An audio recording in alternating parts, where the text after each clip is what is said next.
இதெல்லாம் மனுஷன் சாப்பிடுவானாமா?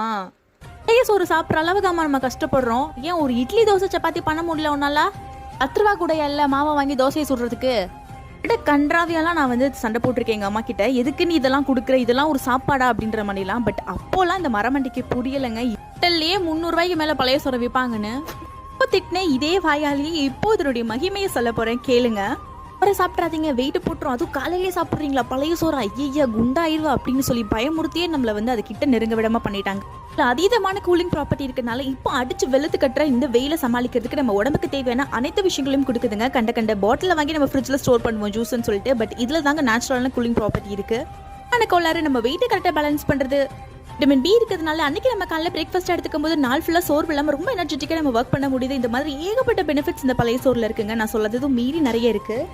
உணவு கான்செப்ட் தாங்க இப்போ போயிட்டு இருக்கு. அட்லீஸ்ட் நம்ம குழந்தைகளுக்காவது உணவே மருந்துன்னு சொல்லி கொடுத்து வளர்க்கலாம்.